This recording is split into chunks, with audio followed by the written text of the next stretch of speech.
नमस्कार बच्चों, just start YouTube channel आप सभी लोगों का स्वागत है। आज मैं आप लोगों के सामने दिल्ली पुलिस का कंप्लीट सिलेबस एनालिसिस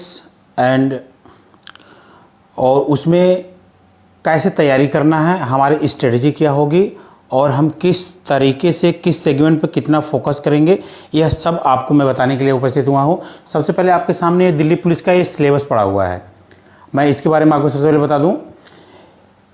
सिलेबस को शुरू करने से पहले मैं आपसे एक बार और बोलना चाहूँगा कि जो बच्चे सिलेक्शन लेना चाहते हैं वह इस 1 घंटे के वीडियो को बिल्कुल मिस नहीं करेंगे। अगर उन्होंने इसको मिस किया तो इसका मतलब है वाकई में अपने सिलेक्शन के प्रति वो गंभीर नहीं है। यह वीडियो आपके लिए कितना महत्वपूर्ण है यह आपको पूरे 1 घंटे देखने के बाद ही पता चलेगा। उसके बाद आप इसका इवैल्यूएशन कर सकते हैं और उसका सही मूल्यांकन तो आपको रिजल्ट परीक्षा वाले दिन पता चलेगा कि आपने इस वीडियो को फॉलो करके, इस वीडियो में बताए गए स्ट्रेटजी को, प्लानिंग को फॉलो करके आप कितने नंबर पा रहे हैं। हमारा इस YouTube चैनल में जो हम दिल्ली पुलिस का विशेष सेगमेंट स्टार्ट कर रहे हैं, इस सेगमेंट पे हमारा टारगेट GS 45 प्लस का है और हम 100% अपने GS 45 प्लस टारगेट को अचीव करेंगे। और आप सभी लोगों से निवेदन है कि इस वीडियो को बीच में ड्रॉप मत करिएगा, ज़रूर देखिएगा इस 1 घंटे के वीडियो को। इस 1 घंटे के वीडियो आपको 100% सिलेक्शन दिलाएगा अगर आप बताए गए नियमों के तहत चलें और अपने इस स्टडी में हमारे द्वारा बताए गए स्टडीज को फॉलो करें। तो हम सबसे पहले आते हैं दिल्ली पुलिस के इस सिलेबस पे। दिल्ली पुलिस के सिलेबस में 4 सेगमेंट हैं मुख्यतः। पहला हमारा GS, reasoning, math and computer. इन चारों सेगमेंट को कुल 100 नंबरों में बांटा गया है और 100 क्वेश्चन ही हैं और इनको कुल 90 मिनट दिया गया है, यानी कि एक क्वेश्चन पे 1 मिनट नहीं है। यानी कि सबसे बड़ी बात यहाँ पे हमको टाइम मैनेज करके चलना पड़ेगा। टाइम कैसे मैनेज करना होगा, टाइम किस टाइम को कहाँ से कैसे निकालना है, ये हम आपको आगे बताएंगे। और दूसरा एक और बता देना चाहूँगा कि कुछ दिल्ली पुलिस के जो मैक्सिमम बच्चे तैयारी करते हैं वो आर्मी वाले ही बच्चे आते हैं, वो अपना पूरा फोकस अपने फिजिकल एबिलिटी टेस्ट पर ध्यान देते हैं। लेकिन मैं यहाँ पे यह कहना चाहूँगा उन बच्चों से कि फिजिकल एबिलिटी टेस्ट ज़रूरी है, क्वालिफाई करना कंपलसरी है। आप बगैर क्वालिफाई किए उसको पास नहीं कर, आप सिलेक्शन नहीं ले पाएंगे। लेकिन फिजिकल एलिजिबिलिटी टेस्ट आप को उतने ही सिलेक्शन के लिए जिम्मेदार है जितना कि written test. Written test must है। रिटेन टेस्ट को आप 1 महीने 2 महीने या बिना तैयारी के नहीं दे सकते हैं। और अगर आप दोनों चीज़ें एक साथ लेकर चलना चाहेंगे तो यह मुमकिन नहीं है। आप नोटिस कर लीजिए, रिटेन एग्ज़ाम जब आपको देना है, रिटेन की पढ़ाई कर रहे हैं, आप दोनों टाइम फिजिकल मत दीजिए, तैयारी मत कीजिए। आप ग्राउंड में जाइए, अपना नॉर्मल वर्कआउट कीजिए और अपने आप को फिट रखिए, बीमार होने से बचिए। यही आपकी एक उपलब्धि होगी फिजिकल अचीवमेंट में। आप बहुत ज़्यादा वर्कआउट करेंगे तो आपका दिमाग थक जाएगा और एक थका हुआ दिमाग आपकी मेमोरी में ज़्यादा स्टोर नहीं कर पाएगा। इसलिए आप सभी लोगों को सलाह है कि परीक्षा से पहले जब तक फिजिकल टेस्ट की डेट न आ जाए तब तक आप सुबह की फिजिकल प्रैक्टिस को छोड़ दीजिए, शाम की फिजिकल प्रैक्टिस स्टार्ट कीजिए। सुबह में आप पढ़ाई कीजिए।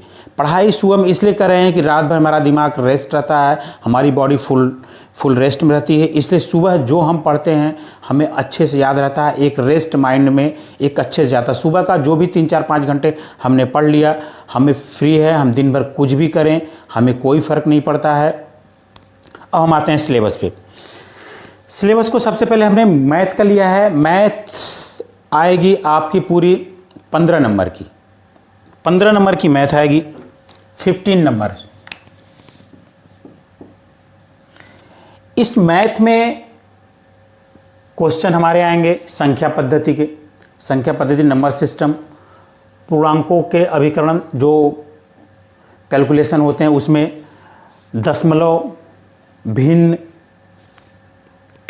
तथा संख्याओं के बीच परस्पर संबंध, मूलभूत अंकगणितीय संक्रियाएं, प्रतिशत, अनुपात समानुपात, औसत, ब्याज, लाभ हानि, छूट, क्षेत्रमिति, समय और दूरी, समय और कार्य। इस पूरे मैथ के सिलेबस में से 15 नंबर का मैथ आएगा और हमें सिलेक्शन लेने के लिए एक एक नंबर पर ध्यान देना पड़ेगा। इस 15 नंबर की मैथ जो होती, इस 15 नंबर पर मत जाइए। यह 15 नंबर का मैथ आपका 90 मिनट में से 40 मिनट लेता है अगर आपकी प्रैक्टिस न हो तो। आप ध्यान दीजिए, अगर आप 90 मिनट में से 40 मिनट में भी अगर मैथ कर ले रहे हैं तो भी आपकी एक उपलब्धि मानी जाएगी। लेकिन आपको हर हालत में कोशिश करना होगा कि इस 90 मिनट के मैथ को कम से कम आप अधिक से अधिक आप 20 से 25 मिनट में करें। अगर आप 20 से 25 मिनट में मैथ कर लेते हैं तो यह आपकी एक अचीवमेंट मानी जाएगी और आपका पेपर, उम्मीद किया जाएगा कि आपका पेपर सही समय में पूरा हो जाएगा। यानी कि मैथ के लिए हमें 20 से 25 मिनट ही देना है। जिन बच्चों की मैथ कमज़ोर है वो मैथ से पेपर कभी स्टार्ट नहीं करेंगे, वो मैथ बाद में करेंगे। ये हमारी स्टडी प्लानिंग के तहत जाएगा और आगे हम और बताएंगे। अभी हम पहले सिलेबस की बात कर लेते हैं। कंप्यूटर की बेसिक है fundamental of computer, MS excel, MS word, communication, internet, WWW web browser. इसमें बिल्कुल सिंपल से प्रश्न पूछे जाएंगे जो कि आप समझ सकते हैं कि वो सिंपल प्रश्न क्या हो सकते हैं। जैसे WWW का फुल फॉर्म क्या है, MS एक्सेल से फाइल कैसे ट्रांसफ़र करते हैं, MS वर्ड में कैसे टाइप होते हैं, कीबोर्ड का नाम, कंप्यूटर, मतलब बेसिक कंप्यूटर इन्फॉर्मेशन है जो कि आपको GS के तहत ही मैं आपको दूंगा। और क्योंकि ये 10 नंबर बहुत मायने रखता है सिलेक्शन लेने के लिए, इसलिए ये इसको GS के अंतर्गत ही रखिए, कंप्यूटर फंडामेंटल नॉलेज। इसमें आप, इसके लिए मैं और तरीके बताऊंगा कि इसमें क्या क्या आप पढ़ेंगे, कैसे करेंगे। अब हम आते हैं दूसरा, GK। कहा गया है GK मतलब जनरल नॉलेज, लेकिन यह GK से कहीं ज़्यादा है। Total 50 number, total 50 number, 50 question, यह आपके सिलेक्शन में एक अहम किरदार निभाता है। यानी कि पूरा आधा 50% GS पर ही आपका सिलेक्शन डिपेंड करता है। और GK का कोर्स इतना ज़्यादा है जितने में मैथ, रीजनिंग और कंप्यूटर के कोर्स को दुगुना तिगुना भी कर देंगे तब भी GK का कोर्स आपको कंप्लीट नहीं होगा। लेकिन यहाँ पे मैं आपको बता दूंगा, जो कि पिछले 3-4 साल से बच्चों के मिथ चला रहा है कि GK तो आसान है, GK तो हम कर ही लेंगे। तो अपने दिमाग से यह गलतफहमी निकाल दीजिए कि GK आसान है, GK आप कर लेंगे। क्योंकि सिलेक्शन लेने के लिए कठिन प्रश्नों को करने से कहीं ज़्यादा इम्पॉर्टेंट है सरल प्रश्नों को करना। और निगेटिव मार्किंग है, इसलिए हम कठिन प्रश्नों को तो नहीं टच करते हैं, लेकिन सरल प्रश्नों को छोड़ भी नहीं पाते हैं। ये प्रैक्टिकली अनुभव है हमारा और भी लोगों का कि हम कठिन प्रश्नों को तो नहीं कर पाते हैं, लेकिन सरल प्रश्नों को करने की कोशिश करते हैं और निगेटिव हो जाते हैं। इस निगेटिव से बचने के लिए, इस माइनस मार्किंग से बचने के लिए हमें सरल प्रश्नों पर विशेष ध्यान देना पड़ेगा, क्योंकि यही सरल प्रश्न हमें सिलेक्शन दिलाएंगे। एक कठिन नंबर का प्रश्न भी 1 नंबर का होता है, कठिन प्रश्न भी 1 नंबर का होता है और सरल प्रश्न भी 1 नंबर का होता है। कठिन प्रश्न को करने के लिए हमें अधिक समय देना पड़ता है, जबकि सरल प्रश्न को करने के लिए हमको सिर्फ ध्यान देना पड़ता है। और हम ध्यान नहीं दे पाते हैं, ये हम ओवर कॉन्फिडेंट हो जाते हैं, यही हमारी चूक होती है। पिछले साल का, कई सालों का रिजल्ट मुझे बताता है कि जो बच्चे सरल प्रश्न छोड़ कर आते हैं वह अपनी अपेक्षाकृत सफलता कम पाते हैं, और जो लड़के सरल प्रश्नों को गलत करके आते हैं उनका तो सिलेक्शन ही नहीं होता है। हम इन चीज़ों पर आगे बाद में डिस्कस करेंगे, अपनी स्ट्रेटजी फॉर्मेशन में चलेंगे। अब हम आते हैं सामान्य ज्ञान। भारत और पड़ोसी देशों के संबंध में, भारत के पड़ोसी देश कौन कौन से हैं, उनके संबंध में क्या है, मतलब कि हमें वहाँ की राजधानी, वहाँ की मुद्रा, वहाँ के जो महत्वपूर्ण स्थल हैं उसके बारे में, वहाँ की कोई विशेषता है, भारत से उसके संबंध कैसे हैं, इन सब चीज़ों के बारे में। खेल में हम पढ़ेंगे, खेल की शब्दावली होती है, खेल के कप होते हैं, सीरीज होती हैं। जैसे अभी लास्ट ईयर का प्रश्न था थॉमस कप किससे संबंधित है। अब और प्रश्न आएंगे, जैसे अजलान शाह किससे संबंधित है, डेविस कप किससे संबंधित है। यह खेल से आएंगे, या किसी खेल की शब्दावली, या गूगली शब्द किस खेल से संबंधित है, या फिर ऐसे बाउट किस खेल से संबंधित है, ये खेल में आ जाएंगे। इतिहास, ये 4 वर्डों का शब्द है इतिहास। लेकिन इतिहास अपने आप में ही एक बहुत बड़ा टर्म है। इस इतिहास को पढ़ने के लिए तो बहुत समय चाहिए, लेकिन दिल्ली पुलिस में ऐसा इतिहास कुछ भी नहीं आने वाला है जो कि आप न जानते हो। आप नॉर्मल पढ़ेंगे, जो तरीके हम आपको बताएंगे, जो चीज़ें आपको प्रोवाइड कराएंगे, उसको पढ़ करके आप इतिहास चीज़ों कर सकते हैं। यहाँ पर अगला टर्म है संस्कृति। ये इतिहास के अंतर्गत ही आता है कि कल्चर में कैसी परंपराएं होती, कहाँ की कैसी संस्कृति होती है, कैसी सभ्यताएं होती हैं, यह इतिहास के अंतर ही आता है। और अब हम आते हैं भूगोल। भूगोल एक इम्पॉर्टेंट है। पिछले 2-3 सालों से मैंने एनालिसिस किया है कि भूगोल के प्रश्नों में वैरायटी होती है। वैरायटी, यहाँ पे वैरायटी का मतलब है कि विश्व भूगोल से भी प्रश्न उठा देते हैं, और भारत के भूगोल में भी कई प्रश्न उठा देते हैं, और इस भूगोल को करंट से जोड़ते हैं। करंट से भूगोल के आजकल कंपटीशन के इस नए दौर में यह चीज़ मैंने नोटिस की है कि जो करंट के प्रश्न हैं, कुछ जैसे मान लीजिए कि किसी एग्ज़ाम में, जैसे मान लीजिए दिल्ली पुलिस के एग्ज़ाम में 50 जीके के प्रश्न हैं, तो इस 50 में से आप जान लीजिए कि 10 से 15 करंट के क्वेश्चन रहेंगे। 10 से 15 करंट के क्वेश्चन रहेंगे, और एक क्या 15 से 20 भी हो सकते हैं। 15 से 20 क्वेश्चन भी करंट के हो सकते हैं।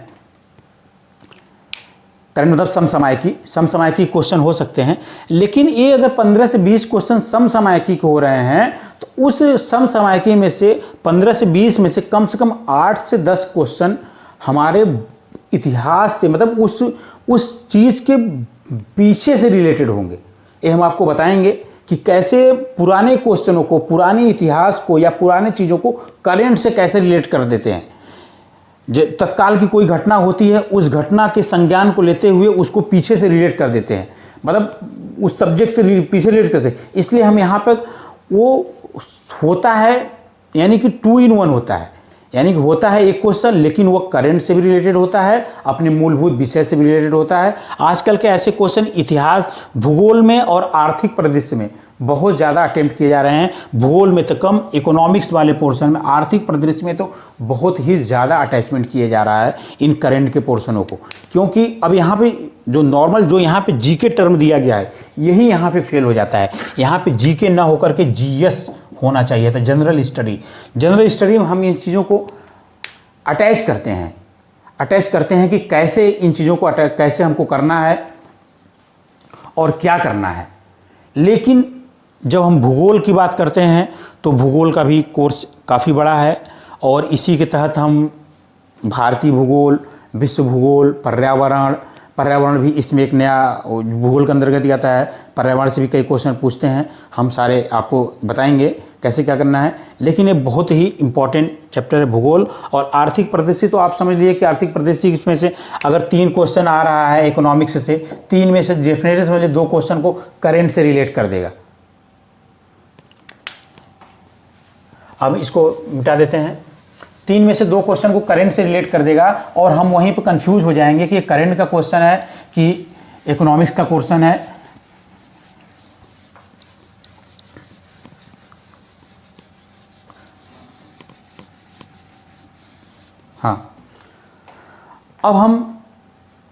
मैंने बताया आपको भूगोल और इकोनॉमिक्स। अब आते हैं सामान्य राज्य व्यवस्था। सामान्य राज्य व्यवस्था और भारतीय संविधान, यहाँ पर 2 टर्म दिए हुए हैं, सामान्य राज्य व्यवस्था और भारतीय संविधान।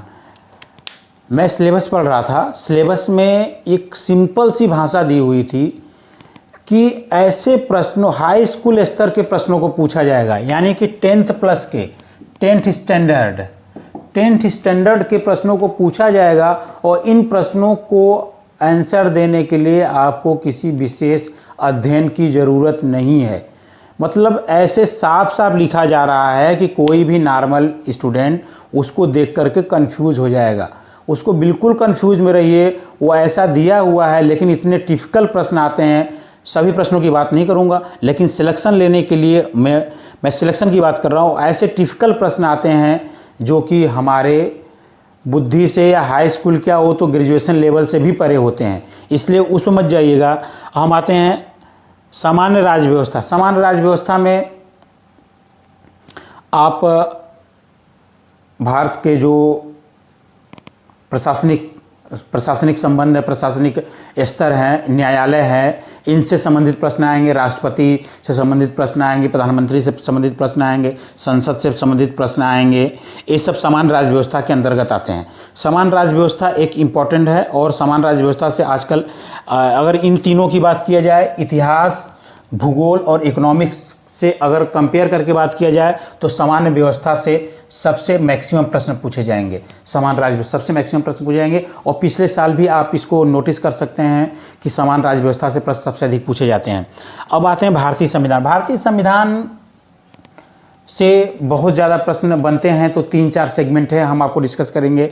जैसे आपका फंडामेंटल राइट हो गया, फंडामेंटल ड्यूटी हो गया, फंडामेंटल राइट, फंडामेंटल ड्यूटी, मौलिक अधिकार, मौलिक कर्तव्य, संविधान के भाग और कुछ महत्वपूर्ण अनुच्छेद। मुश्किल से 15-20 टॉपिक ऐसे हैं संविधान के जहां से ही प्रश्न पूछे जाते हैं। इन सब चीज़ों को आपको रटा दिया जाएगा, आप उसके लिए बेफिक्र रहिएगा, लेकिन मेहनत आपको करनी पड़ेगी। तरीका हम आपको बताएंगे, सिलेक्शन आपको होगा, खुशी आपके परिवार को मिलेगी। हमारा लक्ष्य सिर्फ है आपको सिलेक्शन दिलवाना अपने तरीक़ों से, और जीएस में 45+ करवाना है, 45+ इन जी के। बाकी चीज़ों में हम आपको तरीका बताएंगे जो आप लिख सकते हैं, समझ सकते हैं और आप हमसे कंसल्ट भी कर सकते हैं। हमारा सिर्फ लक्ष्य है आपका सिलेक्शन दिलवाना। इस वीडियो को बिल्कुल मिस मत करिएगा, क्योंकि अभी वीडियो के आगे हम आपको कुछ ऐसे चीज़ बताने वाले हैं जो कि आपके सिलेक्शन के लिए, आपकी रणनीति के लिए बहुत ही मायने रखता है। अभी हम कट ऑफ नंबर भी डिपेंड करेंगे कैसे क्या करना है। अब आगे जाते हैं वैज्ञानिक अनुसंधान। वैज्ञानिक अनुसंधान में आ जाएगा रिसर्च एंड टेक्नोलॉजी में कि अभी नए कौन से अनुसंधान हो रहे हैं, नए में कौन से खोज हो रहे हैं, किस देश ने क्या किया है। स्पेशली हम खासतौर से भारत पर अगर रहते हैं तो किस देश में कौन सा क्या हुआ है, कैसे क्या हुआ है, इन सब चीज़ों पर हम डिपेंड करेंगे। कौन सी खोज हुई, कौन सा टीका बना हुआ। अभी कोविड आया हुआ है तो कोविड की वजह से ढेर सारे आपको कोविड से रिलेटेड प्रश्न जरूर आएगा, कहाँ से आया हुआ है, ये सब आगे पढ़ेंगे, करंट आगे पढ़ेंगे, आप ये पढ़ें। अभी तो हम एक स्ट्रेटजी मानते हैं। उसके बाद इत्यादि ही अपने आप में इतना बड़ा टर्म है, जो इसमें छूटा हुआ है वह सब इत्यादि में आ जाएगा। इत्यादि ने सारी बातों को ख़त्म कर दिया, सारी बातों को ख़त्म कर दिया। अब जो भी कुछ बचा हुआ है, कला, संस्कृति, international politics, international current affairs, ये सब इत्यादि में आ जाएगा। और यहाँ पे सामान्य विज्ञान, हालांकि सिलेबस में सामान्य विज्ञान नहीं लिखा हुआ है, लेकिन सामान्य विज्ञान के प्रश्न आते हैं। सामान्य विज्ञान को यह किस के अंतर्गत लिया हुआ है यह मुझे अभी तक समझ में नहीं आया, लेकिन सामान्य विज्ञान के प्रश्न आते हैं। बिल्कुल सिंपल साइंस होता है, वो आराम से बिल्कुल लुसेंटिया टाइप की साइंस होती है। उसको पढ़ने के लिए आप एक बार समझ लेंगे, बिल्कुल लुसेंटिया टाइप की है, लुसेंट की पूरी होती है। सामान्य विज्ञान वो आपको बिल्कुल रटा दिया जाएगा। सामान्य विज्ञान से भी आपके कुछ प्रश्न आएंगे, और ऐसे प्रश्न आएंगे जो कि आप अगर थोड़ा सा ध्यान देंगे तो कंसल्ट कर लेंगे, क्योंकि बिल्कुल कुछ कॉन्सेप्ट बेस्ड क्वेश्चन आते हैं। और आगे हम डिस्कस करेंगे कि कुछ कॉन्सेप्ट बेस्ड क्वेश्चन होते हैं और कुछ रटने वाले क्वेश्चन होते हैं। कॉन्सेप्ट वाले क्वेश्चन तो आप एक बार पढ़ लेंगे तो आपके कॉन्सेप्ट क्लियर हो जाएगा। रटने वाले क्वेश्चन को आपको बार बार रटना पड़ेगा, लेकिन दोनों के लिए, कॉन्सेप्ट और रटने दोनों के लिए आपको पढ़ना पड़ेगा। अब हम आते हैं रीजनिंग, जो कि हमारा सेकेंड स्कोरिंग सब्जेक्ट स्कोरिंग है। इसके पूरे 25 नंबर आएंगे।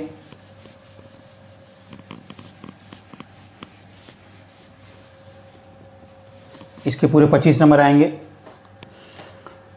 रीजनिंग में देखिए, इसकी भाषा पर जाइए, इतनी क्लिष्ट भाषा दिया गया है कि एक नॉर्मल स्टूडेंट को, जो कि उन्होंने कहा कि हाई स्कूल स्टैंडर्ड के ही पूछे जाएंगे, उस नॉर्मल स्टूडेंट से अगर इस क्लिष्ट भाषा का आप उत्तर पूछ लीजिए तो वह बता ही नहीं पाएगा। आप भी खुद ही पढ़ सकते हैं। सैद्धांतिक रूप से गैर शाब्दिक प्रकार के प्रश्नों के माध्यम से विश्लेषणात्मक अभिरुचि देखने और प्रतिरूपों में भिन्न करने की योग्यता आंकी जाएगी।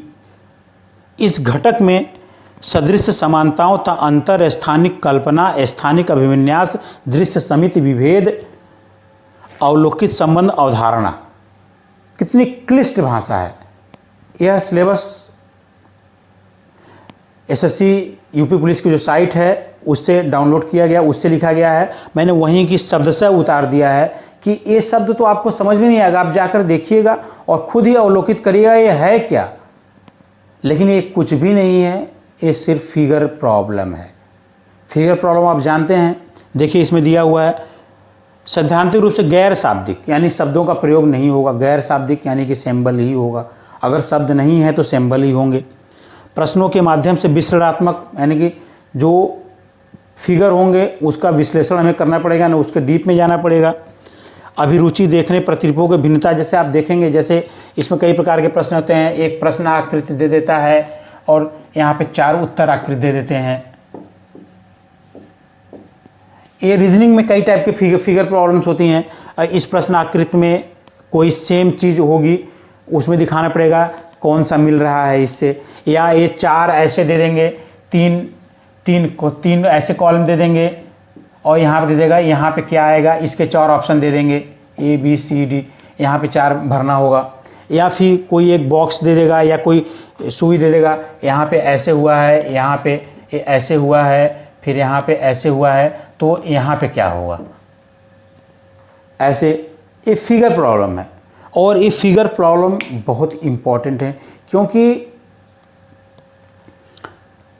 25 नंबर के जीके में 5 से 6 नंबर की फिगर प्रॉब्लम आ जाएगी। और ये बहुत ही सिंपल होती है, इसमें कुछ भी कैलकुलेशन नहीं करना होता, कोई दिमाग नहीं लगाना होता है। और सबसे बड़ी बात कि उत्तर बुक में ही होता है, अलग से कुछ नहीं करना होता। इसमें अलग से उत्तर आपको नहीं देना होता है, उत्तर वहीं पे होता है। उत्तर उन्हीं फिगरों में से होता है, उन्हीं फिगरों में से देना होता है, वही उत्तर वहीं पे होता है, अलग से कुछ नहीं होता है उसमें। सिर्फ यही है फिगर प्रॉब्लम, जो इतना कुछ दिया गया है ये सिर्फ फिगर प्रॉब्लम के बारे में ही दिया गया है। फिगर प्रॉब्लम हम कर लेंगे, सिंपल होता है। उसके बाद आ जाता है अंकगणितीय तर्क आकृति, न्यूमेरिकल प्रॉब्लम होती है। उसमें नंबर में कौन सा, जैसे कि ट्रायंगल दे दिया, कितने कितने ट्रायंगल हैं इसमें कितने ट्रायंगल हैं, इसको गिनना दे दिया। या स्क्वायर दे दिया, इसमें कितने स्क्वायर हैं, इसमें कितने स्क्वायर हैं, या इसमें कितने ट्रायंगल है, ऐसे दे दिया। या फिर कोई वो बना करके नंबर दे देगा, यहाँ बता देगा यहाँ पे क्या नंबर लिखना पड़ेगा। ऐसे कई गणित के कैसे प्रश्न आएंगे। या ट्रायंगल पूछ देगा या फिर मिसिंग नंबर पूछ देगा, ऐसे आ जाएंगे इसमें। मिसिंग नंबर में ये प्रैक्टिस की चीज़ है। मिसिंग नंबर जब तक आप प्रैक्टिस नहीं करेंगे, प्रैक्टिस करेंगे तो सेम रटा रटाया क्वेश्चन भी आ जाता है। आकृति संबंधी वर्गीकरण होता है। अंकगणितीय संख्या श्रृंखला यानी कि जो हमारी मिसिंग नंबर होता है, जो सीरीज चलती है श्रेणी से। जैसे मान लीजिए यहाँ से ऐसे आ गया, यहाँ पे 2 आ गया, 4 आ गया, 6 आ गया, यहाँ पे 10 आ गया, तो सिंपल सा है। इसमें क्या होगा, मिसिंग नंबर निकालना है हमको। यहाँ पे 2 के टर्म में चल रहा है तो यहाँ पे आ जाएगा 8 आ जाएगा। ऐसे ये तो सिंपल सा है, मैंने बता दिया, लेकिन वहाँ पे सिंपल नहीं आएगा। अब हम आगे चलते हैं, देखते हैं संख्या श्रृंखला हो गई। कोडिंग डिकोडिंग बहुत ही सिंपल होता है, सिर्फ प्रैक्टिस की चीज़ होती है। यानी कि रीजनिंग में आप ज़रा से भी मेहनत कर देंगे तो 25 में से आपके 20+ नंबर कहीं नहीं गए हैं। 20+ नंबर कहीं नहीं गए हैं। हम आपको कुछ एक सेट ऑफ क्वेश्चंस देंगे, उसी में से क्वेश्चन पूछे जाते हैं, और बस या उससे पूछे जाएंगे या उसी से रिलेटेड पूछे जाएंगे, उससे थोड़ा सा इधर उधर होता है। देखिए अब हम आते हैं अपने स्ट्रेटजी पे कि हम कौन सी स्ट्रेटजी अपनाएं जिससे हमारा सिलेक्शन हो। अभी भी आप वीडियो को बिल्कुल छोड़ के मत जाइएगा, हम आपसे सिर्फ 1 घंटा मांग रहे हैं। इस 1 घंटे के बाद ही आप एनालिसिस करिएगा यह वीडियो आपके लिए कितना यूज़फुल साबित होने वाला है। इसका पता आपको उस पेपर वाले दिन में होगा जब आप उस 90 मिनट के लिए पेपर के में बैठेंगे, तब आपको पता चलेगा कि के सर का वीडियो कितना इंपॉर्टेंट था मेरे लिए, और आज उसकी बदौलत आज हम कितने ईजी तरीके से क्वेश्चन को कर ले रहे हैं, टाइम भी मैनेजमेंट कर ले रहे हैं, और हम सिलेक्शन के बिल्कुल करीब पहुंच गए हैं। और 100% आपका सिलेक्शन भी होगा अगर आप पूरी तरह से फॉलो करेंगे। तब धैर्य से इस वीडियो में बने रहिए, क्योंकि पेशेंस एक बहुत बड़ी चीज़ होती है। सिलेक्शन लेने के लिए हमें धैर्य की बहुत ज़रूरत होती है। अगर हम धैर्य नहीं रखेंगे तो हमारा सिलेक्शन की संभावना बहुत ही कम होती है, और सिलेक्शन लेने के लिए कठिन अभ्यास करना पड़ेगा आपको। अब हम आते हैं अपने स्ट्रेटजी मेकिंग में। जब हम स्ट्रेटजी मेकिंग की बात करेंगे तो हम बैक ईयर के क्वेश्चंस और बैक ईयर्स के रिजल्ट के बारे में बात करेंगे। दिल्ली कांस्टेबल परीक्षा 2020, आप सोचिए पहले कांस्टेबल क्या है, दिल्ली पुलिस के कांस्टेबल क्या है। दिल्ली पुलिस का कांस्टेबल एक ऐसी पोस्ट है जो आसपास के सभी स्टेटों के कांस्टेबलों में सबसे श्रेष्ठ है, सबसे अच्छी मानी जाती है। यहाँ तक कि कहा जाता है कि दिल्ली पुलिस का कांस्टेबल, दिल्ली पुलिस का सिपाही कई स्टेट के एसआई के बराबर रुतबा नहीं, इनकम रखता है। इनकम इन द सेंस आप ब्रेवरी वाली इनकम या रिश्वत वाली इनकम नहीं, आप ईमानदारी वाली इनकम की बात कर रहे हैं। आप एक ऐसे छोटे से शहर में रहेंगे, आप छोटे से शहर में ही रहेंगे, वहाँ पे पढ़े लिखों से आपका पाला पड़ेगा। आप दिन भर के अंदर ड्यूटी करके अपने घर भी जा सकते हैं या दूसरे दिन भी जा सकते हैं। उत्तर प्रदेश की पुलिस की आप हाल देखते हैं, कहीं पोस्टिंग वेस्ट में दे दिया तो ईस्ट में आपको जाने में साल लग जाएंगे, अगर ईस्ट में दे दिया तो वेस्ट में आने में आपको कई साल लग जाएंगे। तो इन सबसे बेहतर है दिल्ली पुलिस। आप अपने घर में रहेंगे, आपकी नौकरी घर में रहेंगी, और आप आराम से रहेंगे, पढ़े लिखों के बीच में रहेंगे, और आराम से आपकी नौकरी बीतेगी। और इतना अच्छा प्रमोशन है उसमें, इतना अच्छा सैलरी पैकेज है कि आपके जीवन अच्छे से बीत जाएगा। और आप थोड़ी सी मेहनत, आज आपकी थोड़ी सी मेहनत आपके माता पिता और आपके आने वाली पीढ़ी को कितना ज़्यादा खुशी और तरक्की देगी, ये इस बात का अनुमान आप नहीं लगा सकते हैं अभी यह सिलेक्शन होने के बाद, या किसी सिलेक्टेड कैंडिडेट को देखिए तभी आपको पता चलेगा। अब हम आते हैं अपने एनालिसिस में। हमने देखा हमारी आ रही है, सबसे पहले कम से स्टार्ट करते हैं, कंप्यूटर।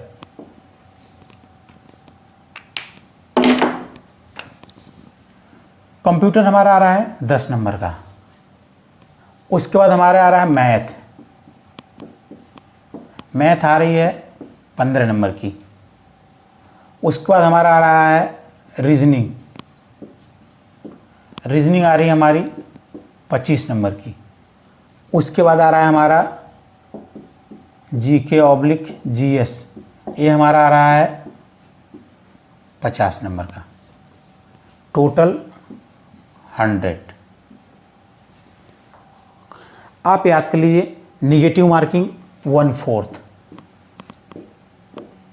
25% यानी 1/4, यानी 1 नंबर पे 0.25 कटेगा। एक गलत क्वेश्चन पे, एक सही क्वेश्चन पे आपको 1 नंबर मिलेगा, लेकिन अगर आपने वही क्वेश्चन गलत कर दिया तो आपके 0.25 यानी 1/4 माइनस हो जाएंगे। तो हमें इस निगेटिव से बचना है। आपके सामने 100 नंबर का कोर्स है, आप अंदाज़ा लगा लीजिए कि कैसे सिलेक्शन होगा।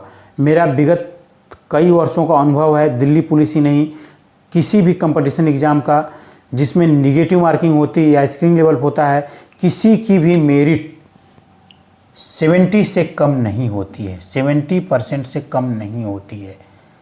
तो आप भी यह मानकर चलिए कि 70% तो मैंने मिनिमम बताया है, कि इससे कम तो हो ही नहीं सकता है इससे कम तो हो ही नहीं सकता है, मैंने मिनिमम बताया है। और हम आगे की बात करते हैं, विगत कई वर्षों के सिलेक्शन की बात करते हैं, तो हम देखते हैं 2015 में जो हमारा कट ऑफ था वह 71 था आउट ऑफ 100, 71 आउट ऑफ 100, आप देख सकते हैं पूरी डिटेल में भी।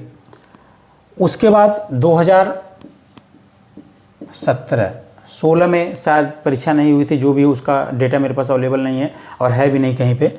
16 में यह था 78, 2017 में यह था 78,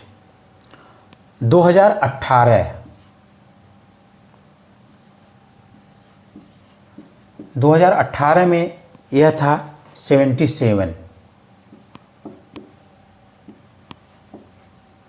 और 2019 में यह था 79।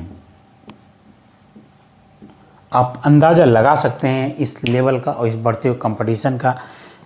लास्ट ईयर मेरिट हमारी 79 थी। सोच लीजिए मात्र 21 क्वेश्चन का अंतर 100 क्वेश्चन में से, कितनी मेहनत और कितना टफ कंपटीशन होता है। हम पेपर को सरल जानते हैं, हम सोचते रहे बहुत आसान है। हम पेपर में जब हम पेपर देते हैं, कोई भी हम पेपर देते हैं, 100 नंबर का पेपर अगर होता है तो इस 100 नंबर में 60 प्रश्न ऐसे होते हैं जो कि हर कोई कर लेता है।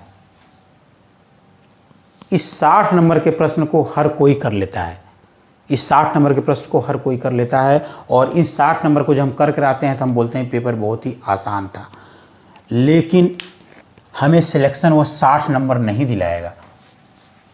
सिलेक्शन लेने के लिए हमको मेरिट में आना पड़ेगा और मेरिट में आने के लिए हमें कुछ तरीके अपनाने पड़ेंगे, तभी हम मेरिट में आ पाएंगे, नहीं तो हम मेरिट में नहीं आ पाएंगे।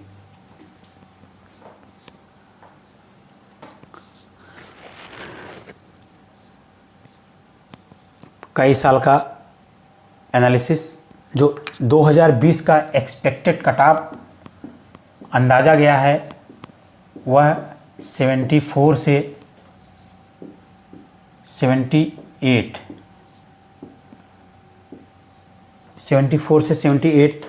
अप्रोक्सीमेटली अंदाज़ा गया है।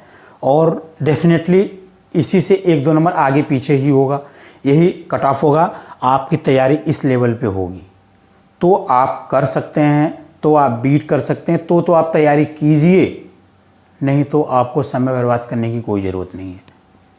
ख़ास तौर से मैं बता दूंगा, जो आर्मी के लड़के आते हैं उनका ध्यान फिजिकल पे ज़्यादा रहता है। अगर वो फिजिकल करते हुए कितनी भी पढ़ाई कर लें, 100% उनका सिलेक्शन नहीं होगा, क्योंकि पढ़ने के लिए दिमाग की ज़रूरत होती है और दिमाग को रेस्ट की ज़रूरत होती है।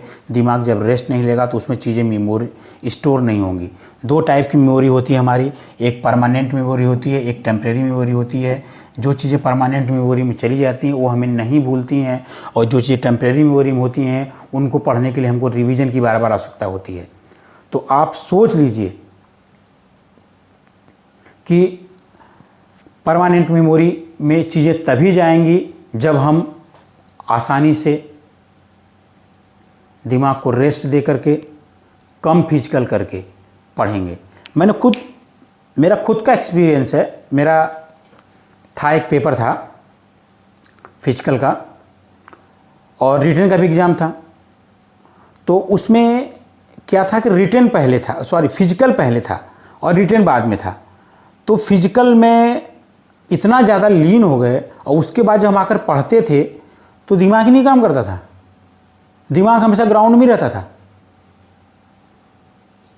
भाई ग्राउंड में दिमाग रहेगा तो फिर पढ़ाई कैसे होगी? तो उस चीज़ को आप ध्यान रखिए, ग्राउंड में सिर्फ शाम को जाइए, सुबह का वक्त पढ़ाई के लिए दीजिए। यह आप पहली बात नोट कर लीजिए अगर आपको सिलेक्शन लेना है तो, नहीं तो आप फ्री हैं, आप कुछ भी कर सकते हैं। हम आपको बता रहे हैं जस्ट स्टार्ट जीएस विद के सर आपको 100% सिलेक्शन दिलाएगा। लेकिन अगर आप हमारे साथ जुड़े रहें तो, हमारी बातों को मानते रहें तो, हम आपको चैनल सब्सक्राइब करने के लिए नहीं कहेंगे। आप हमारे 3-4 वीडियो को देखिए, उसके बाद अगर आपको हमारा चैनल अच्छा लगता है तो आप सब्सक्राइब कीजिए, लाइक कीजिए, कमेंट कीजिए, शेयर कीजिए। लेकिन पहले आप हमारे वीडियो को देखिए, उसको समझिए, उसको गंभीरता से समझिए। गंभीर व्यक्ति का, जो व्यक्ति गंभीर नहीं, उसका सिलेक्शन कभी नहीं होगा। अब तो इस साल का एक्सपेक्टेड कट ऑफ हमारा 74 से 78 हो गया। अब हमें उन 10, 15, 25 और 50 इनमें छांटना है कि कैसे क्वेश्चनों को, कितने क्वेश्चन के हम करें कि हम इतना पहुँच। अगर हमें 74, 78 हमारी आ रही है तो हमें हर हाल में 90 का स्कोर करके चलना है। 85 to 90, 85 to 90 का टारगेट लेकर के हम चलेंगे, तब जा कर के हम इस लक्ष्य तक पहुंच पाएंगे। इवन हमारा टारगेट 100 का होना चाहिए, लेकिन हम अतिशयोक्ति में नहीं जाएंगे, रियलिटी में आएंगे कि हमें 85 to 90 क्वेश्चन 100% अटेम्प्ट करने हैं। अगर अटेम्प्टिंग हमारी इतनी होगी तो आप जान लीजिए कि हमारा सिलेक्शन भी बहुत ज़्यादा हमसे करीब होगा। अब हम आते हैं इसमें कंप्यूटर साइंस में 10 क्वेश्चन। अगर आप सोचें कि 10 में 10 क्वेश्चन आप कर लेंगे तो ये बहुत ही मुश्किल होगा। कुछ ऐसे टर्मिनोलॉजी होते हैं कंप्यूटर में कि कुछ ऐसे क्वेश्चंस होते हैं, एडवांस क्वेश्चन दे देगा जो कि हम नहीं कर पाएंगे। लेकिन आप याद कर लीजिए, आप 7 क्वेश्चन आराम से कर सकते हैं। आप कंप्यूटर में 5 से 7 क्वेश्चन आराम से कर सकते हैं। 5 तो काफ़ी कम हो जाएगा, 6 से 7 आप जान लीजिए। 5 तो अगर 5 कर रहे हैं तो बहुत दिक्कत है। 6 से 7 क्वेश्चन आप आराम से कर लेते हैं। और कंप्यूटर के लिए मैं बताऊंगा क्या करना है। उसके बाद आता है math, most difficult things. Paper के सिलेक्शन में सबसे ज़्यादा समय लेने वाला और सिलेक्शन में सबसे ज़्यादा गुमराह करने वाला पोर्शन है ये। अगर आप सोच लीजिए, पहले आप 100 नंबर के क्वेश्चन में से 15 नंबर की मैथ निकाल देते हैं तो 85 आता है, और 85 हमारा टारगेट है। 85 हमारा टारगेट है। यानी कि अगर हम मैथ को नहीं भी पढ़ते हैं तो भी हमारा सिलेक्शन हो सकता है। लेकिन हमें ऐसा नहीं करना है, हमें मैथ को बिल्कुल नहीं पढ़ना है। ऐसा नहीं हमें मैथ को नहीं पढ़ना है, और ऐसा नहीं हमें मैथ नहीं आता है।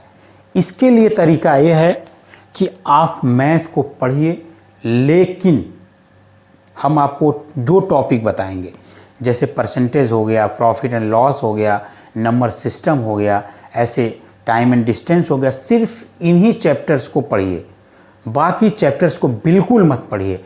अगर इतना पढ़िए कि इनमें से अगर कोई प्रश्न आता है तो आपसे मिस नहीं होगा। गलत होने की तो बात ही छोड़ दीजिए। गलत तो करना ही नहीं है, गलत तो पाप है। गलत करना तो पाप है।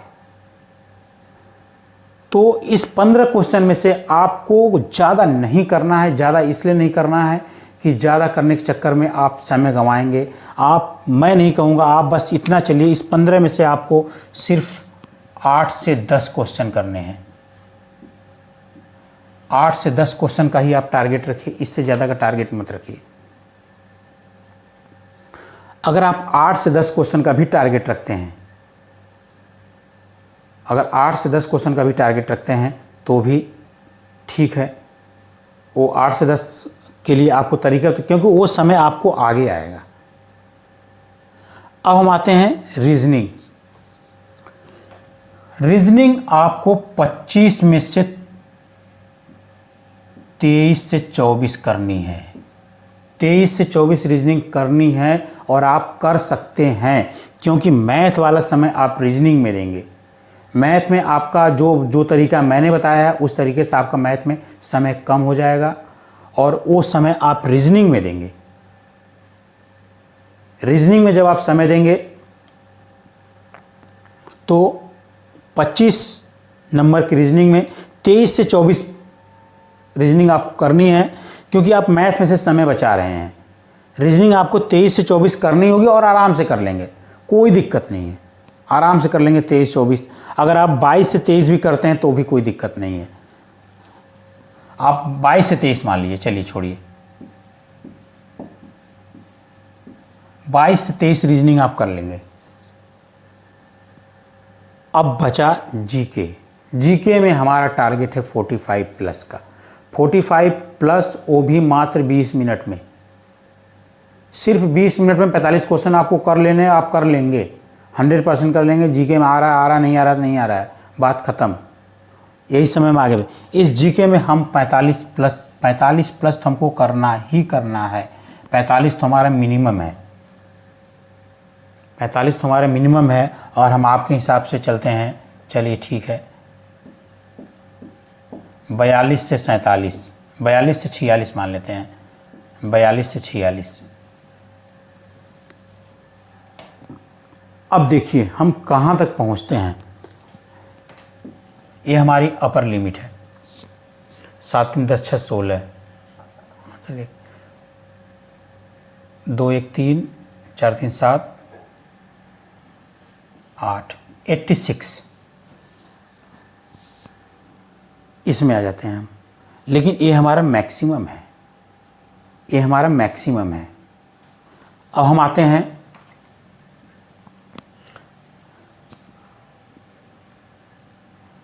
6 4 10 18,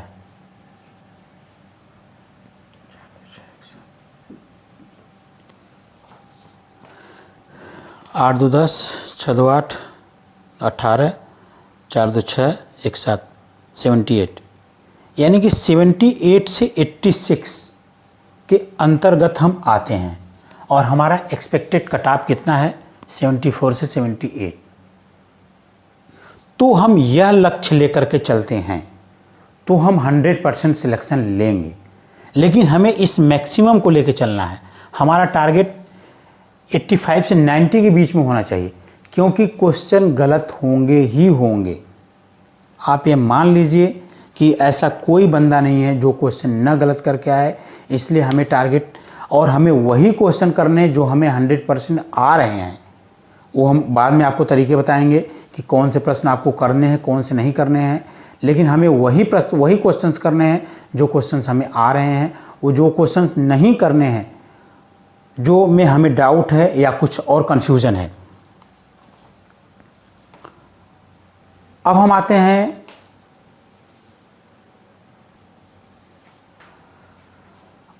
हैं क्वेश्चन के तरीकों पे, कि क्वेश्चन के तरीके क्या होते हैं। वीडियो चल रहा है ना यार, कन्फ्यूजन हो गई थोड़ी सी। हाँ, अब हम आते हैं क्वेश्चन के तरीकों पे, कि क्वेश्चन के तरीके क्या हैं। तो आप ध्यान लीजिए, एक बात नोटिस कर लीजिए कि पेपर बहुत ही सिंपल आता है। यानी कि आपके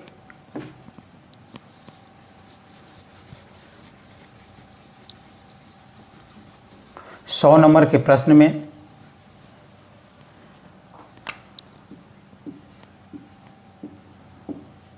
आपकी 100 नंबर के प्रश्न में 60 प्रश्न तो ऐसे आएंगे, 100 नंबर के प्रश्न में 50 प्रश्न तो ऐसे आएंगे जो कि हर कोई कर लेता है। ये 50 प्रश्न तो ऐसे होंगे जो हर कोई कर लेता है, हर कोई कर लेगा। आप बिल्कुल कभी मत पढ़ कर जाइए। फिर भी आप 100 क्वेश्चन में से, अगर आपके पास जानकारी है, आपने हाई स्कूल इंटर ठीक से पास कर रखा है, तो आप 50 क्वेश्चन कर लेंगे। लेकिन 50 क्वेश्चन सिलेक्शन नहीं होगा। आप जरा सा मेहनत कर लेंगे तो आप 60 क्वेश्चन कर लेंगे, जरा सा मेहनत कर लेंगे तो आप 60 क्वेश्चन कर लेंगे। लेकिन इस 60 क्वेश्चन से ऊपर हर एक कोई एक क्वेश्चन आपको एड़ी से चोटी का पसीना बहाना पड़ेगा। 60 के बाद जितने भी प्लस होते जाएंगे आप, 61 62 63, जितने भी 70 तक आपको पसीना बहाना पड़ेगा, बहुत ज़बरदस्त। और जैसे ही हम 70 के प्लस जाते हैं, जैसे ही 70 तक आप अपनी मेहनत के बल पर पा सकते हैं, 70 तक के नंबर आप अपनी मेहनत के बल पर पा सकते हैं। लेकिन 70 से ऊपर आपकी मेहनत भी व्यर्थ है।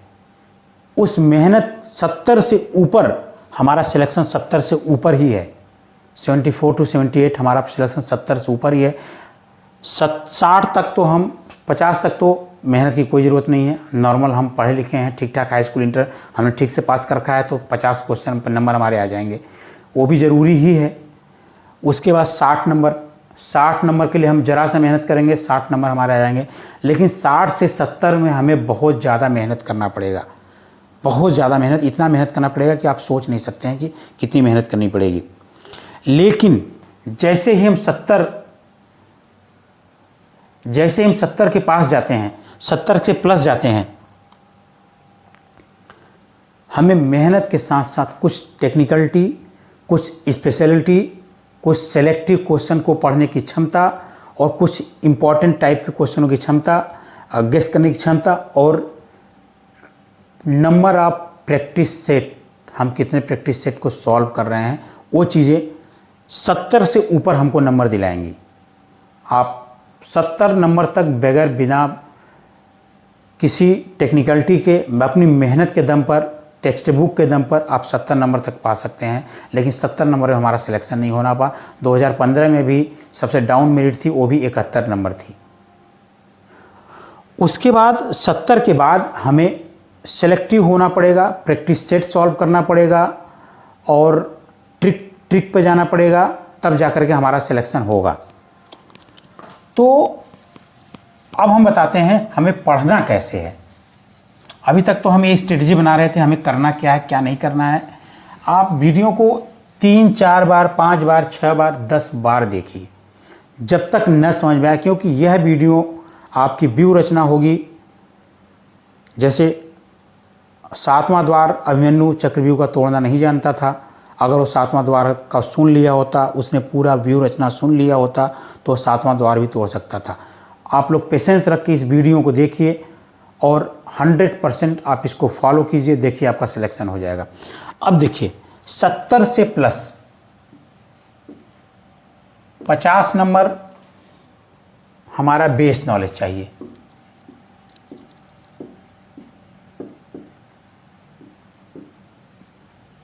बेस नॉलेज चाहिए।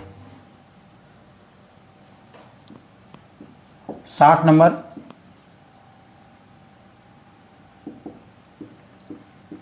सिंपल लेबर करना पड़ेगा। 70 number hard work.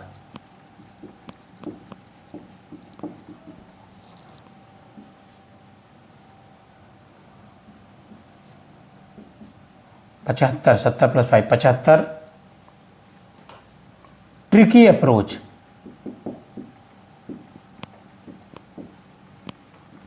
Tricky approach 70 number. और 80 नंबर, जब 80 नंबर जो आपको 80 नंबर तक जो आप पाएंगे, उसके साथ साथ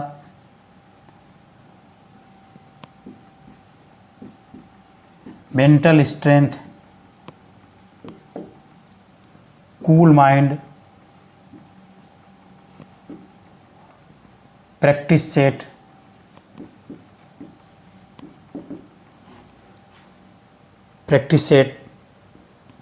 रेगुलर वर्क,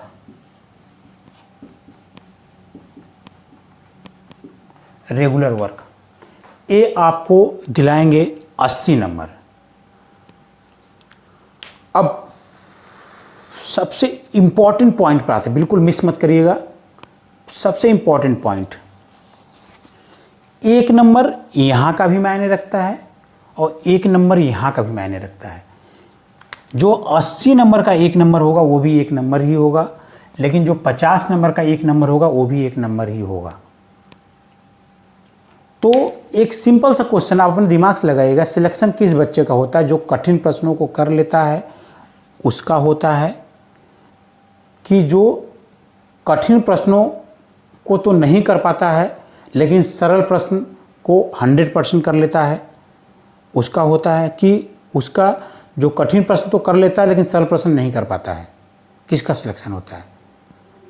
सिलेक्शन हमेशा उसी बंदे का होता है जो कठिन प्रश्नों को भी करता है और सरल प्रश्नों को भी करता है। लेकिन इसके बाद अगर किसी बंदे का सिलेक्शन होता है तो उसका होता है जो कठिन प्रश्नों को भले न कर पाए लेकिन सरल प्रश्नों को कभी भी गलत नहीं करता है। कठिन प्रश्नों को उसने नहीं पढ़ा, 80 वाले प्रश्न उससे नहीं आ रहे हैं, कोई बात नहीं है, लेकिन इस 60 वाले में भी वो गलती नहीं कर रहा है, इस 70 वाले में भी वो गलती नहीं कर रहा है, 50 वाले में तो गलती करना पाप है। आप सोच लीजिए, इस 50 नंबर में गलती करना तो पाप है, इसमें तो आप गलती करेंगे तो आप क्षम्य नहीं है, वो अक्षम्य है, वो तो आप समझिए कि आपको कभी सिलेक्शन के बारे में सोच ही नहीं सकते हैं। और इस 50 नंबर की गलती को आप रोक सकते हैं एक रेगुलर मेहनत के, आप नंबर आप प्रैक्टिस सेट, रेगुलर मेहनत, बेस नॉलेज को बिल्कुल फेंट डालिए, बिल्कुल रट डालिए, कॉन्सेप्ट क्लियर करके चलिए। 50 नंबर वाले में बिल्कुल गलती नहीं, क्योंकि यहाँ की गलती बिल्कुल क्षम्य है और यह बात मान के चलिए कि गलती होगी ही होगी, बगैर गलती के आप कर ही नहीं सकते हैं कुछ। तो इस 80 नंबर वाले के चक्कर में से पहले हमको इस 70-75 वाले नंबर को ध्यान देना है, यानी कि हमें सरल प्रश्नों को गलत नहीं करना है, सरल प्रश्नों को गलत नहीं करना है और कठिन प्रश्नों को भी करना है। कठिन प्रश्न अगर हमसे छूट भी जाते हैं तो कोई अफसोस नहीं है, अगर हम विद इन टारगेट में हैं, हमारा टारगेट 86 to 90 है, 85 to 90 है, अगर हम टारगेट के अंतर्गत हैं तो कठिन प्रश्नों के चक्कर में न पड़ें, लेकिन सरल प्रश्नों को हमें करना ही करना है, सरल प्रश्नों को गलती नहीं करना है, क्योंकि सरल प्रश्नों को अगर हम गलत करते हैं तो हमें माफ़ नहीं किया जाएगा। अब बच्चों, अब हम बताते हैं आपको कि कैसे पढ़ाई करनी है। पढ़ाई करने में एक निश्चित टाइम टेबल आप बनाइए। टाइम टेबल में आपको इन्हीं नंबर के अनुसार आप टाइम डिवाइड करिए, नंबर के अनुसार ही टाइम डिवाइड करिए। मैंने आपको अभी बता रहा हूँ, क्योंकि मैंने देखा है कि लड़के ज़िंदगी भर मैथ ही सॉल्व करते हैं, मैथ सॉल्व करते हैं और मैथ ही उनको ले डूबता है। मैं लास्ट ईयर आपको यूपीएसआई का बात बता रहा हूँ। यूपीएसआई में बच्चे मेरे पास पढ़ने आते थे, करीब थे 40-50 बच्चे पढ़ रहे थे, मेरे पास पढ़ रहे थे, और वो 40-50 बच्चों में सिर्फ जीएस पढ़ाता था। मैथ में हमारे मित्र हैं, आप लोग बहुत अच्छे जानते होंगे, Rahul sir, Rahul Deswal RD math expert हैं, वो हम लोग पढ़ाते थे। तो वो लोग मैथ के ही पीछे पड़े रहते थे, उनको ऐसा लगता था, हालांकि सब सब्जेक्ट बराबर नंबर के थे, कट ऑफ सब में क्लियर करना था और सब बराबर नंबर के थे, सबको क्वालिफाई करना था, सब बच्चे मैथ के ही पीछे पड़े रहते थे। और जीएस बोलते, अरे सर जीएस तो सिंपल होती, जीएस तो कोई भी कर लेगा, जीएस तो कोई भी कर लेगा। फिर भी मैं कहता था बेटा पढ़ लो पढ़ लो पढ़ लो, लेकिन उन्होंने जीएस को सिंपल लिया और 20 नंबर का कट ऑफ, 40 लड़कों के बैच में से इस 20 नंबर के कट ऑफ को मात्र 5 बच्चे ही क्लियर कर पाए, जीएस के 20 नंबर के कट ऑफ को। क्यों? कि उन्होंने पढ़ा नहीं। क्वेश्चन कठिन नहीं था, क्वेश्चन कठिन बिल्कुल नहीं था, क्वेश्चन तो ऐसे थे जो उन्होंने पढ़े थे, एक बार जरूर पढ़े थे मेरे द्वारा, लेकिन उस क्वेश्चन पे उनको कॉन्फिडेंट नहीं था, उस आंसर पे उनको कॉन्फिडेंट नहीं था, क्योंकि उन्होंने उसको रिपीट नहीं किया, उस पर समय नहीं दिया। इसके चक्कर में या तो उन्होंने छोड़ दिया या तो गलत कर दिया, अगर सही भी किया तो उसका नंबर सही होने का नंबर बहुत कम था। वहीं पे मैथ में लोगों ने कट ऑफ क्लियर किया, 20 नंबर के कट ऑफ को 25, 26, 28, 29 नंबर तक पाए, मैथ में पाए, लेकिन मैथ में उन्होंने मेहनत की थी 80%, मैथ में 80% मेहनत की थी और जीएस में उन्होंने 20% भी मेहनत नहीं की थी।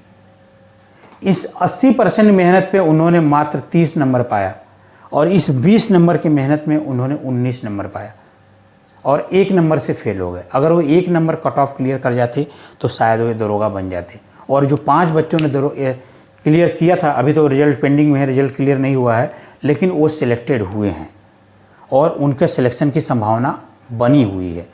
तो इसलिए मैं कहूँगा मैथ सब इम्पॉर्टेंट है, सब 1 नंबर का क्वेश्चन 1 नंबर की वैल्यू रखता है, लेकिन मैथ एक ऐसा सब्जेक्ट है जो आपको, मैंने पहले कहा कि आपको पूरी तरह से गुमराह कर देगा। मैथ में आपको सिलेक्टिव अप्रोच रखना पड़ेगा। जब तक आप मैथ में सिलेक्टिव अप्रोच नहीं रखेंगे तब तक आपका सिलेक्शन कभी भी नहीं होगा। आप पूरी मैथ को लेकर के चलेंगे, आप पूरी मेहनत कर डालिए, सब कुछ कर डालिए, 15 क्वेश्चन में से आप 12 क्वेश्चन सही नहीं कर पाएंगे। अगर आप उतनी ही मेहनत और सब्जेक्ट में कर देंगे तो आप 85 में से 80 क्वेश्चन सही कर जाएंगे, और 80 क्वेश्चन भी आपको सिलेक्शन दिला देगा। मैं नहीं कर रहा हूँ मैथ मत पढ़िए, सिलेक्टिव बनिए। Time and distance, profit and loss, work and time, percentage, इन सब सिलेक्टिव क्वेश्चंस को पढ़िए और सिलेक्शन लीजिए। और रही बात जीके में, जीएस में मैं आपको ऐसे क्वेश्चन पढ़ाऊंगा, ऐसा कोई भी क्वेश्चन नहीं होगा जिसको आप 3 बार ना पढ़े हों, और 100% आपका सिलेक्शन होगा। आप बस हमारे साथ चैनल बने रहिए। यह वीडियो कैसा लगा आपको ज़रूर फीडबैक दीजिएगा, और आने वाले वीडियो को आप देखते रहिएगा। मैं आपको सब्सक्राइब करने के लिए नहीं कहूँगा, चैनल सब्सक्राइब मत करिए जब तक कि आपको अच्छा न लगे। 3-4 वीडियो आप लगातार देखिए, आपको अच्छा लगे आप ज़रूर सब्सक्राइब करिएगा। और बेस नॉलेज के लिए मैं आपको कहूँगा, जीके की बेस नॉलेज में जस्ट स्टार्ट के पुराने वीडियो पड़े हुए हैं, आप उस पर पुराने वीडियो को क्लिक करिए, पुराने वीडियो बजाइए, आप उन वीडियोस को देखिए और अपने बेस नॉलेज को क्रिएट कीजिए। आगे हम प्रैक्टिस सेट भी आपको करवाएंगे और भी चीज़ों को करवाएंगे, आपका 100% सिलेक्शन होगा। सिलेक्शन की जिम्मेदारी हमारी, बस आपको मेहनत करना है, एक सिलेक्शन का अप्रोच लेना है, अपने अंदर निगेटिविटी नहीं लानी है। जैसे एक कहानी जाते जाते सुनाऊंगा। महाभारत में कर्ण और अर्जुन 2 बड़े योद्धा थे। कर्ण और अर्जुन दोनों को पता, आप लोगों को बहुत अच्छे से पता है कौन ज़्यादा वीर था। दोनों का लड़ाई होता है, लेकिन लड़ाई से पहले ऐसी परिस्थितियां बनी जाती हैं, अर्जुन को कॉन्फिडेंस से भरा जाता है, अर्जुन को कॉन्फिडेंट से भरा जाता है। कृष्ण भगवान अर्जुन के अंदर कॉन्फिडेंट ही भरते हैं कि तुम सबसे बड़े योद्धा हो, तुम्हारे आगे कोई कुछ नहीं है, तुम कुछ भी कर सकते हो, तुम्हारा पूरा युद्ध ही तुम्हारे ऊपर चल रहा है, तुम जब चाहो तब युद्ध कर दो, ख़त्म कर दो। दूसरी तरफ कर्ण को हमेशा डिमोरलाइज किया जाता है, तुम कुछ नहीं हो, तुम सूत पुत्र हो, तुमसे कुछ नहीं हो सकता है, तुम तो हार जाओगे, तुम अर्जुन का सामना नहीं कर पाओगे, हमेशा डिमोरलाइज कर जाता है। कर्ण अर्जुन से भी श्रेष्ठ धनुर्धर था, कर्ण के पास अर्जुन से भी श्रेष्ठ संसाधन थे शक्ति प्राप्त करने के बाद, लेकिन कर्ण के पास कॉन्फिडेंस का अभाव था। कर्ण हमेशा सशंकित रहता था, हमेशा सशंकित रहता था कि वो अर्जुन से हार भी सकता है, अर्जुन उससे वीर है। कर्ण के हमेशा निगेटिविटी भरी जाती थी, कर्ण के अंदर निगेटिविटी नहीं थी, कर्ण तो फुल ऑफ कॉन्फिडेंट था, लेकिन कर्ण के अंदर निगेटिविटी भरी जाती थी। तो आप भी अपने अंदर से इस निगेटिविटी को हटा दीजिए और फुल ऑफ कॉन्फिडेंस से तैयारी कीजिए। दिल्ली पुलिस की वैकेंसी इस बार आई है, अगली बार पता नहीं कब आएगी, अगली बार फिर आपका सिलेक्शन का अप्रोच रहेगा कि नहीं रहेगा, क्या रहेगा, कैसे रहेगा। इसलिए अभी से फुल ऑफ कॉन्फिडेंस आप तैयारी कीजिए और सिलेक्शन लीजिए। हमारे चैनल पर बने रहिए, हम आपको 100% सफलता दिलाएंगे। और जाते जाते एक बात आपसे और कहूँगा कि अपना टारगेट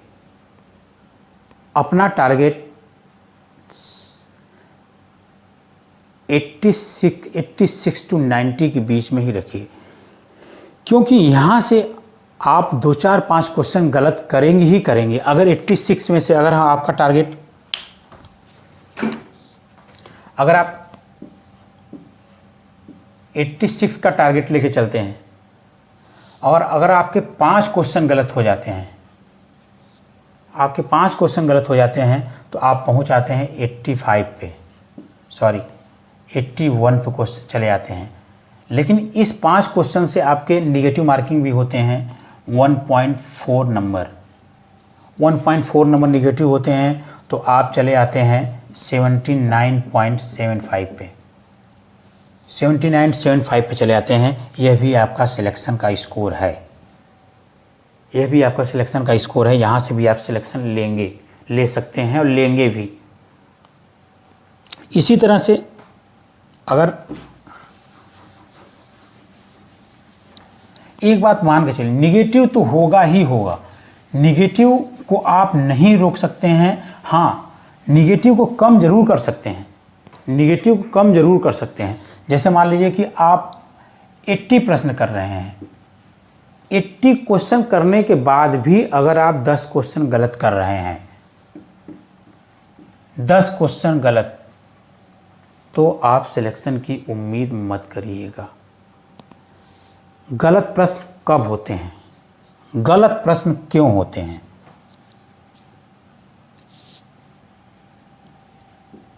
उत्तर गलत क्यों होता है?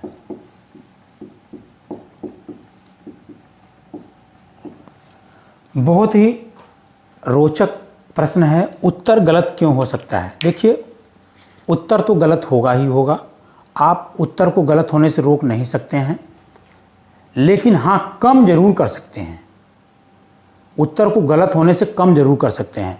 तो कम करने का तरीका क्या है? आप कॉन्फिडेंट लाइए, पहली बात कॉन्फिडेंट लाइए। दूसरी बात, अधिक से अधिक अभ्यास करिए। तीसरी बात, अपना बेस नॉलेज क्लियर कीजिए। तो मैं उल्टा बोल रहा हूँ, सबसे पहले बेस नॉलेज क्लियर करिए, उसके बाद अधिक से अधिक अभ्यास करिए, उसके बाद कॉन्फिडेंट लाइए।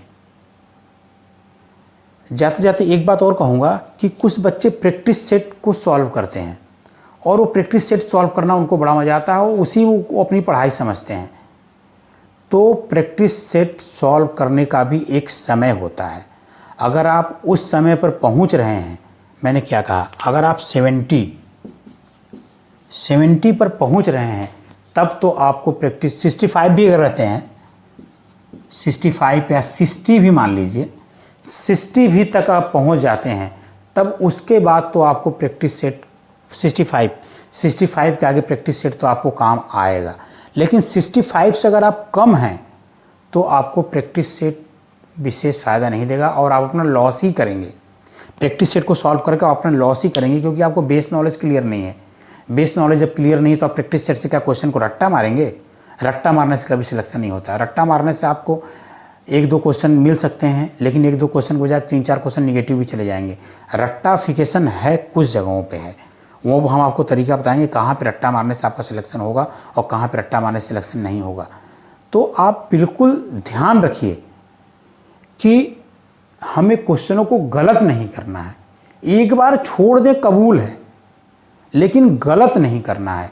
अगर आप गलत कर रहे हैं तो आप पाप कर रहे हैं, और पाप कर रहे हैं तो पाप का दंड मिलेगा। पाप का दंड है कि आपको ये बेरोजगारी वाली ज़िंदगी जीनी पड़ेगी। आपको पता ना, लॉकडाउन में सिर्फ सरकारी नौकरी वालों को ही एक राहत थी कि मतलब उनको तसल्ली थी। हालांकि सबने बहुत मेहनत की, सारी दिन मेहनत की, लेकिन सरकारी नौकरी में लोगों को लगा कि चलो कम से कम एक गवर्नमेंट सैलरी तो मिल रही है, गवर्नमेंट सैलरी मिल रही है तो ठीक है, मेहनत कर रहे हैं, काम है उनके पास, काम करने के लिए है। लेकिन प्राइवेट में तो काम ही नहीं है, तो पैसा कहाँ से मिलेगा? तो बिल्कुल आप सोच लीजिए, यह मौका आपको मिला है, अगली बार पता नहीं कब मिलेगा, इस बात की गारंटी बिल्कुल नहीं है। इसलिए जम के मेहनत कीजिए और आने वाले मेरी वीडियो को देखिए। अब हम अगले वीडियो में पूरा जीएस का कंप्लीट एनालिसिस हमारा हो गया। अब जीएस को हम पढ़ाना चालू करेंगे, चैप्टर वाइज, भूगोल, इतिहास, उसमें एग्जाम के प्रश्न भी कंट्रीब्यूट करेंगे और आगे चल के हम एक प्रैक्टिस सेट भी प्रोवाइड कराएंगे। लेकिन प्रैक्टिस सेट का एक समय होता है, कहा जाता है कि एक समय होता है, उस समय से पहले अगर आप उसको करेंगे तो वह चीज़ उतनी यूज़फुल नहीं होती, उतनी फ्रूटफुल नहीं होती है जितना कि सही समय पे किया जाए। कहा जाता है लोहा जब गर्म होता है तभी हथौड़ा मारिए तो ज़्यादा कारगर होता है, नहीं तो ऐसे आप हथौड़ा मारते रहिए, आप एनर्जी अपनी वेस्ट करते रहिए, उसके हिसाब से रिजल्टेंट नहीं निकलेगा। इसलिए हम यहाँ आपसे कहेंगे कि आप बिल्कुल tricky approach, positive approach, selective approach और हार्ड वर्क सब एक साथ लेकर चलिए। इसके साथ में ऊपर वाले की दुआ, आपकी मेहनत, परिवार का आशीर्वाद और हमारा सहयोग। धन्यवाद। Thank you.